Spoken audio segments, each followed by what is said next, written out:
हमारे बीच में श्री अनिल ठाकुर जी, बहुत प्यारे बच्चों, आज हमारे लिए सुखद विषय है और हर्ष का विषय है कि भारत सरकार इसके नेतृत्व में पूरे भारतवर्ष में ही समय समय पर स्वास्थ्य को लेकर के एडवाइजरी जारी की जाती है। प्यारे बच्चों, very good morning to all of you. Good morning sir. Good morning sir. कैसे आप सब लोग? अच्छे। बहुत बढ़िया। तो मेरा नाम सर ने बता ही दिया है, मेरा नाम अनिल कुमार ठाकुर है और मैं नाहन ब्लॉक की पंजाल पंचायत से हूँ। बेसिकली मैं आईटी सेक्टर से बिलोंग करता हूँ। उसी के साथ साथ में एनटीपी में एज अ वॉलेंटियर काम करता हूँ। एनटीपी का बारे में सुना है किसी ने? एनटीपी सुना है? नेशनल ट्यूबरक्लोसिस एलिमिनेशन प्रोग्राम, राष्ट्रीय क्षय उन्मूलन कार्यक्रम। इसमें मैं हिमाचल का नेतृत्व करता हूँ प्रचार प्रसार के लिए। तो हम लोग क्या करते हैं कि स्कूलों में जाते हैं और सेल्फ हेल्प ग्रुप्स होते हैं एनआरएल के अंदर, उनको भी और टीबी के बारे में और न्यूट्रिशन हमारी लाइफ में है, उसकी क्या वैल्यू है, इसके बारे में जागरूकता फैलाते हैं। तो आपने टीबी के बारे में किस किसने सुना है? Raise your hands. सुना है किसी ने? किसी ने भी सुना? बताओ बेटा, क्या होता है टीबी?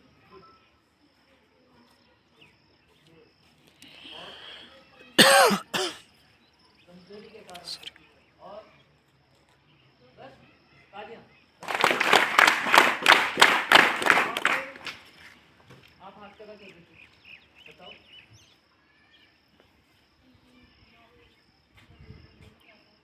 गले में,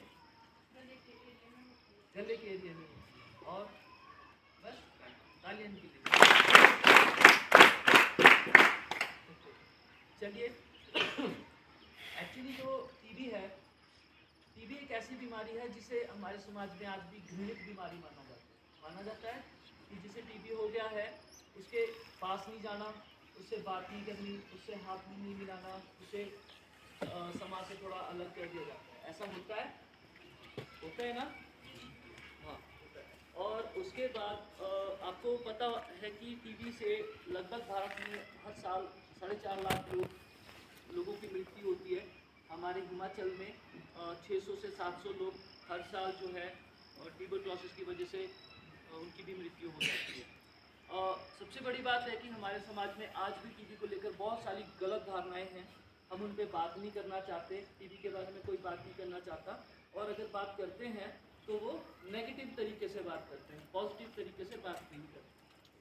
ठीक है, तो आज मैं वो सब गलत धारणाएं जो हैं वो थोड़ी सी क्लियर करूँगा। सबसे पहले तो आप में से कोई बताएगा कि ट्यूबरक्लोसिस के सिम्टम्स क्या क्या होते हैं? कैसे पता लगेगा कि हमें ट्यूबरक्लोसिस हो गया है या किसी को ट्यूबरक्लोसिस हो रहा है? बताएगा कोई? चलिए, देखिए, अगर आपका वजन बहुत तेजी से घट रहा है, ये एक सिम्टम है। अगर आपको 2 हफ्ते से ज़्यादा खांसी है लगातार, तो ये एक सिम्टम है। अगर आप शाम को 7 बजे के आसपास और उसके बाद आपको बहुत तेज़ बुखार होता है, तो ये भी एक लक्षण है। 7 बजे के बाद आपको बहुत ज़्यादा पसीना आता है, इतना पसीना कि आप पूरे गीले हो जाएंगे कपड़े आपके। ठीक है, आपको वीकनेस महसूस हो रही है, कमज़ोरी महसूस हो रही है। उसके बाद आपके खांसी के साथ जो है बलगम के साथ जो है ब्लड आ रहा है। आपको ठीक है, ये चीज़ें, भूख आपकी बिल्कुल बंद हो चुकी है।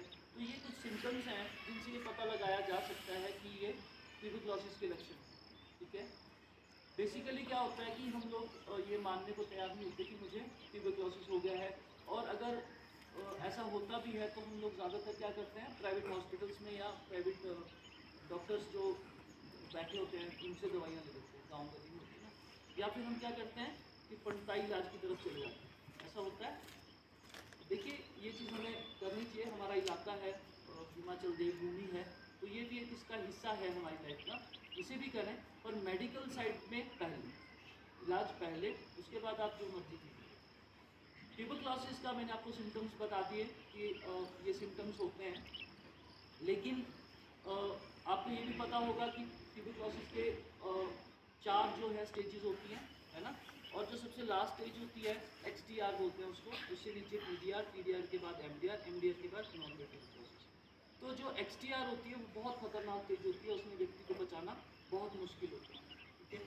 तो अगर टीबी जितना जल्दी डिटेक्ट हो जाए, जितना जल्दी पकड़ में आ जाए, उतना ही ईजी उसका इलाज हो जाता है, उतनी जल्दी हम उसका इलाज कर सकते हैं। दूसरा, आप सब लोग सबसे बड़ी भ्रांति जो हमारे समाज में है कि ट्यूबरक्लोसिस फैलने वाली बीमारी है। हाँ, ये फैलने वाली बीमारी है, लेकिन कौन सी? आपको ये भी मैं बताना चाहूँगा कि 2 किस्म की टीबी होती है, एक पल्मोनरी और एक एक्स्ट्रा पल्मोनरी। पल्मोनरी कौन सी टीबी होती है? फेफड़ों की, ठीक है, याद रखेंगे। पल्मोनरी टीबी कौन सी होती है? फेफड़ों की। एक्स्ट्रा पल्मोनरी टीबी कौन सी होती है? बॉडी के किसी भी पार्ट में, जो बॉडी के किसी भी पार्ट में हुई हो वो एक्स्ट्रा पल्मोनरी, और जो फेफड़ों में है वो पल्मोनरी। और शरीर के 3 हिस्सों में टीबी नहीं होती है, एक बाल, एक नाखून और एक दांत, इसमें टीबी नहीं होती है। अब जो ये फैलने वाली टीबी है वो कौन सी होती है? फेफड़े वाली। जो एक्स्ट्रा पल्मोनरी टीबी है, शरीर के दूसरे अंग की टीबी है, वो नहीं फैलती है, ठीक है, ध्यान रहिएगा। तो अब समाज में अगर किसी को पता करना है कि कौन सी टीबी हुई है, अगर तो फेफड़े वाली है तो वो फैलती है, अगर फेफड़े वाली नहीं है तो वो नहीं फैलती है। और फिर अगर फेफड़े वाली टीबी है तो वो कब तक फैलती है? अगर इलाज 6 महीने का चल रहा है तो क्या वो 6 महीने तक फैलेगी? नहीं। जब व्यक्ति डायग्नोज हो जाता है, मान लीजिए आज किसी व्यक्ति को ट्यूबरक्लोसिस डिटेक्ट हुआ कि आज किसी को ट्यूबरक्लोसिस हॉस्पिटल में जाके पता लगा कि इसको टीबी हो गया है, तो आज से उसकी दवाइयाँ स्टार्ट की जाती हैं। तो आज से लगभग 10 से 15 दिन के अंदर वो टीबी फैलनी बंद हो जाती है, ठीक है, क्योंकि दवाइयों का असर से वो कीटाणु कंट्रोल में कर देती है। अब फैलती कैसे, ये भी आपको मैं बता देता हूँ। जब व्यक्ति खांसता है तो खांसते के खांसने के साथ कुछ पार्टिकल्स बाहर आते हैं। देखा आपने, जब आप छींक मारते हो कई बार रोशनी पड़ी तो उसमें बड़ी बड़ी कण आपको दिखते हैं, देखें कई बार, वो कणों में वो पार्टिकल होते हैं। और जो सामने वाला व्यक्ति है, जब वो सांस के माध्यम से उसे अपने अंदर लेता है तो वो उसके अंदर जाकर फैलता है, उस तरीके से टीबी होती है। टीबी फैलने का सबसे मुख्य कारण क्या है, कोई बता सकता है? टीबी ऐसे नहीं है कि छींका किसी मरीज ने तो सामने वाले को हो ही जाएगी, नहीं, ऐसा भी नहीं है। देखिए, रोग प्रतिरोधक के बारे में सुना है आपने? रोग प्रतिरोधक शक्ति शरीर के अंदर होती है हमारे, सुना है? इम्यूनिटी सुना है? इम्यूनिटी, हमारे शरीर में रोग प्रतिरोधक शक्ति होती है, जब वो कम हो जाती है तब हमारे को टीबी होने के चांसेस बढ़ जाते हैं। तो अब ये रोग प्रतिरोधक जो शक्ति है वो कहाँ कहाँ पे कम होने के चांसेस रहते हैं? अगर व्यक्ति अच्छा खाना नहीं खा रहा है, टाइमली खाना नहीं खा रहा, अच्छा आहार अपनी बॉडी को नहीं दे रहा है। नंबर 2, बीपी और शुगर के जो मरीज होते हैं उनमें भी इम्यूनिटी लो होने के चांसेस ज़्यादा रहते हैं, तो उनको भी टीबी होने का खतरा रहता है। जो महिला बच्चों को दूध पिलाती है ना, गर्भवती महिला, वो क्या करती है, दूध पिला रही होती है ना, तो उसमें भी इम्यूनिटी लो होने का चांसेस ज़्यादा रहते हैं, तो उसको भी टीबी होने के चांसेस रहते हैं। कैंसर के पेशेंट्स जिन्हें कैंसर हुआ होता है उनको भी टीबी होने के चांसेस रहते हैं। 60 साल से ऊपर के जो व्यक्ति हैं, सीनियर सिटीजन्स, उनको भी टीबी होने के चांसेस ज़्यादा रहते हैं। तो हमेशा हमने अपनी इम्यूनिटी को स्ट्रॉन्ग रखना है ताकि हमें टीबी ना हो। आजकल एक और चीज़ है हाइपरटेंशन। हाइपरटेंशन के बारे में सुना है किसी ने? टेंशन के बारे में तो सभी ने सुना है, होती है टेंशन। एग्जाम्स के दिनों में आपको टेंशन होती है कि आज मेरा मैथ का एग्जाम है, सुबह 10 से निकलते हो तो टेंशन लेके निकलते हो, है ना, कि आज तो पेपर है, पता नहीं क्या होगा।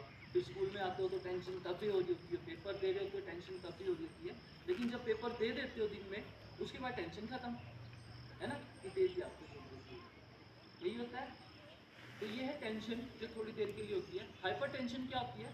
जिसे आप कई कई दिन, कई कई हफ्ते अपने माइंड में रखते हो, है ना, कई चीज़ें छोटी छोटी चुभ जाती हैं दिमाग में कि ऐसा क्यों हुआ, ऐसा नहीं होना चाहिए था, या मेरे 95% नंबर आने चाहिए। तो एग्ज़ाम तो मार्च में, लेकिन टेंशन आपने इस साल के अप्रैल से लेनी शुरू कर दी, है ना, वो क्या है? हाइपर टेंशन, कि आप दिन रात उसको इतना और हाइपर टेंशन ज़रूरी नहीं है कि इसी सेक्टर में हो, बहुत सेक्टर में हो सकती है। हमने कई गवर्नमेंट एम्प्लॉयज़ हाइपरटेंशन में देखे हैं, हमने कई स्टूडेंट्स देखे हैं, लेडीज़ देखी हैं, है ना, जेंट्स भी होते हैं कई हाइपरटेंशन में। तो क्या हो गया कि आजकल हमने अपनी लाइफ को इतना ज़्यादा स्ट्रेस में डाल दिया है कि हम छोटी सी बात को दिमाग में ले लेते हैं। उससे क्या होता है, हमारी भूख प्यास बंद हो जाती है, हमें रात को नींद नहीं आती, है ना, कई कई दिन तक हम उसी चीज़ को सोचते रहते हैं, अपनी दुनिया में गुम रहते हैं, किसी से बात नहीं करते हैं, अकेले में चले जाते हैं, है ना। वो है हाइपर टेंशन। हाइपर टेंशन में भी व्यक्ति की भूख प्यास बंद हो जाती है और उसकी इम्यूनिटी लो हो जाती है। तो हमें हमेशा टेंशन फ्री रहना है, ठीक है। लाइफ है, एक बार मिलती है, तो हमें शान से जीना है, ओके। दूसरा हमारा एक और जो खाना पीना है आज की डेट में, आपने देखा होगा कि खाना पीना हमारा बहुत चेंज हो गया है।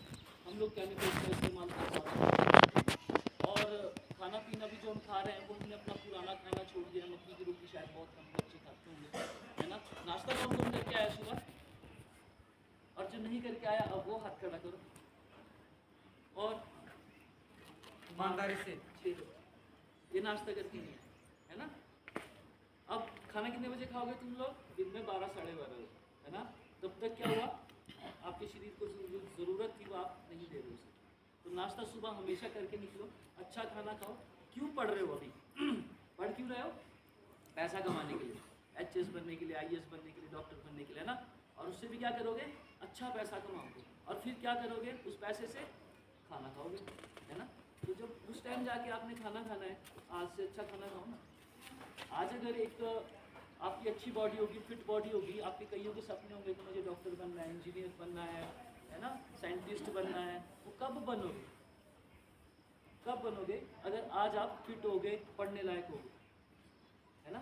अच्छा खाना खाओगे तो फिट बॉडी होगी, फिट बॉडी होगी तो फिट माइंड होगा, फिट माइंड होगा तो आप अच्छी पढ़ाई कर पाओगे और वहाँ तक पहुँच पाओगे।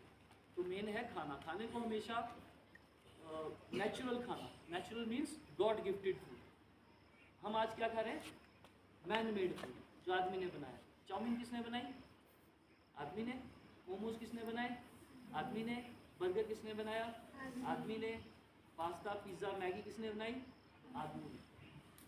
तो हम वो खा रहे हैं आज की डेट। तो वो क्या हमारी बॉडी को इम्यूनिटी देगी, बूस्ट करेगी इम्यूनिटी, नहीं।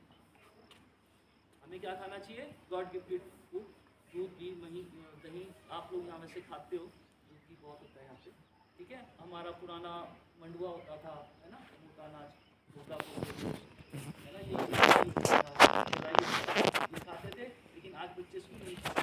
क्यों नहीं खाते, क्योंकि हम लोग उसको अपना लो स्टैंडर्ड समझते हैं कि ये हमारा लो स्टैंडर्ड हो गया। मैगी पास्ता खाने से हम अपने आप को क्या समझते हैं कि हम एक सभ्य, बड़ी सभ्य सोसाइटी में चले गए, ऐसा होता है। तो हमेशा जो भी अपना खाना खाएं, घर का फ्रेश खाना खाएं, फ्रूट्स में नेचुरल खाएं, जितना भी प्राकृतिक हो उतना खाएं, टाइमली खाएं। अगर आपका सुबह 8-9 बजे का 8 बजे का या 7 बजे का नाश्ते का टाइम है, वो फिक्स रखें कि 8 बजे खाना ही खाना है, ठीक है। घर से भूखे स्कूल नहीं जाना है। पॉकेट में थोड़े ड्राई फ्रूट्स रख सकते हैं आप, बादाम वगैरह रख सकते हैं कि भूख लगी खाइए, है ना। तो ये वो चीज़ें हैं जिनसे हम अपनी इम्यूनिटी बूस्ट कर सकते हैं। इसके बाद अगर आपके परिवार में किसी को ट्यूबरक्लोसिस हो जाता है तो आप लोगों ने पहली बात तो घबराना नहीं है। और अगर किसी को टीबी होता है तो लगता है कि टीबी के लक्षण है, तो सबसे पहले गवर्नमेंट हॉस्पिटल में जाइए। इसका इलाज गवर्नमेंट हॉस्पिटल में ही है और कहीं नहीं है।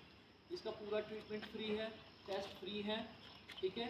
और इसके लिए आशा वर्कर जो आपकी पंचायत में होती है, आपके गाँव में, वो इसमें बलगम की जांच से पता लगता है कि आपको ट्यूबरक्लोसिस हुआ कि नहीं हुआ। अगर आप नहीं जा सकते हैं अपने टीयू तक, टीयू होता है टीबी यूनिट, अगर वहाँ तक आप नहीं जा सकते हैं तो आप आशा वर्कर को बोलिए, वो एक डिब्बी लेकर आएगी, आपका बलगम लेगी और हॉस्पिटल में छोड़ेगी। टेस्ट की जांच अगर पॉजिटिव आती है कि आपको टीबी है तो वो वापस आएगी, आपकी दवाइयाँ स्टार्ट करेगी, दवाइयाँ आपको घर पे ही देगी, ठीक है। घबराना नहीं है, दूसरों को बताना है कि कोई बात नहीं, मुझे टीबी हो गया, ठीक हो सकता है। और ये भी पता कर देखना कि अगर फेफड़े वाला है तो फैलता, अगर फेफड़े वाला नहीं है तो भेदभाव नहीं करना, क्योंकि टीबी तो किसी को भी हो सकता है ना। आज अगर मुझे हुआ है, मुझसे दूरी बनाओगे तो आपको भी तो होगा, तो फिर मैं आपसे दूरी बनाऊंगा ना, क्योंकि हमने वो एक सोसाइटी में सोच तैयार की है कि जिसको टीबी होगा उससे दूर होगा। तो आप लोग हमारा फ्यूचर है, तो हम चाहते हैं कि आप लोग, जो हमारे बुजुर्ग, पहले तो काफ़ी ऐसा होता था कि उसको घर से ही निकाल देते थे जिसको टीबी होता था, है ना। तो एक व्यक्ति पहले ही बीमार है, खड़े होने की उसकी हिम्मत नहीं है, कमाने का उसमें सामर्थ्य नहीं है है ना, खाने को उसको नहीं मिल रहा, लेकिन हम उसको फिर भी लात मार दें। तो वो चीज़ अब आगे ना हो, आप पहचान लें कि कौन सी टीबी है, कौन सी नहीं है, कौन सी फैलने वाली है, कौन सी नहीं फैलने वाली है। और अगर परिवार में किसी को ट्यूबरक्लोसिस हो जाता है तो मास्क लगा के रखें कुछ दिन, जब तक उसकी पहली रिपोर्ट जो है, हर महीने टेस्ट होता है, वो नेगेटिव ना आ जाए। और मास्क लगाएं। 5 साल से नीचे का, 5 साल तक के जो बच्चे अगर घर में हैं, जिस घर में टीबी हुआ है, तो उसका टेस्ट कराना अनिवार्य है, बहुत ज़रूरी है। और फैमिली मेम्बर्स भी सारे टेस्ट करा लें तो अच्छा है, क्योंकि टाइमली पता लग जाता है कि फैमिली तो नहीं है ना। और दूसरा, जो जिसे टीबी हो जाती है पेशेंट को, उस वक्त उसको एक प्रोटीन युक्त डाइट होना बहुत ज़रूरी है। प्रोटीन किस किस चीज़ में होता है आपको पता है? अंडा हो गया, मीट हो गया, मछली हो गई, दूध हो गया, पनीर हो गया, दालें हो गई, बादाम हो गया, ये सब वो चीज़ें हैं जिसमें प्रोटीन होता है। तो ये जो डाइट है उस वक्त पेशेंट को देना बहुत ज़रूरी है, क्योंकि उसका वज़न बहुत कम हो चुका होता है। वो वज़न जितना बढ़ेगा उतना ही दवाइयाँ उसके ऊपर असर करेंगी, उतना ही जल्दी वो ठीक होगा। और सबसे बड़ी बात, सकारात्मक सोच व्यक्ति को देनी है जिसको टीबी होगी, कि कोई बात नहीं, हम आपके साथ हैं। अगर उसे ये महसूस हुआ कि मुझे तो मेरे सारे परिवार ने छोड़ दिया, मुझे मेरे जो खास दोस्त हैं उनके मेरे पास मिलने आते नहीं, अब मैं क्या करूँ, तो वो क्या होता है, दिमागी तौर से व्यक्ति को ख़त्म कर देता है। ठीक है, तो उसको साइको सपोर्ट दो, आप उसके बाद जाओ, उससे मिलो, बात करो कि कोई बात नहीं, हम आपके साथ हैं। ठीक है। और अगर कोई व्यक्ति आपको लगता है कि पंचायत में गरीब है, उसको टीबी हो गई है, और परिवार का वो मुखिया था, पूरा भरण पोषण परिवार का वो करता था, पर अब वो नहीं कर पा रहा है और उससे गरीब है, उसे आर्थिक मदद की ज़रूरत है, तो गवर्नमेंट उसको 500 रुपया और 1000 रुपया हर महीने देती है। 500 रुपया उस व्यक्ति को जिसको नॉर्मल टीबी हुई होती है, 1000 रुपया उस व्यक्ति को जिसको MDR टीबी हुई होती है। इसके अलावा हमारे निक्षय मित्र हैं समाज में बहुत सारे, जो कि हेल्प करना चाहते हैं उन लोगों की। तो वो लोग क्या करते हैं कि एक फूड बास्केट देते हैं। फूड बास्केट में क्या होता है, प्रोटीन युक्त डाइट होती है, जैसे दालें होती हैं, चावल होता है, गुड़ होता है, आटा होता है, वो सब चीज़ों का एक पैकेट हर महीने उसको देते हैं। कब तक? जब तक वो इलाज चल रहा है उसका, तब तक उसको वो देते हैं। अगर आप लोगों को लगता है कि कोई ऐसे व्यक्ति है जिसे इस किस्म की मदद की ज़रूरत है, बास्केट किट की आवश्यकता है, तो वो हमें बताइए। ठीक है, आशा वर्कर को बताइए, मेरा नंबर यहाँ लिखा है, मुझे आप बता सकते हैं। और इसी के साथ साथ मनरेगा में भी टीबी पेशेंट्स के लिए प्रावधान है काम का, उन्हें काम पे भी बुलाया जाता है। ठीक है, वो साथ में ही हमारी सरकार ने एक प्रावधान किया है, 10,000 रुपया साल का पंचायत में टीबी के प्रचार प्रसार के लिए आता है। आप उसका यूज़ करके भी पंचायत में प्रचार प्रसार कर सकते हो। पंचायत टीबी फोरम जो है वो एक बनाई जाती है, जिसका अध्यक्ष पंचायत का प्रधान होता है। उसमें मेडिकल डिपार्टमेंट जो आपका स्थानीय है उसमें से भी एक सदस्य होता है। और पंचायत में किसी व्यक्ति को अगर टीबी हुई है, वो वॉलंटियरली काम करना चाहता है, तो वो भी इस पंचायत टीबी फोरम का सदस्य हो।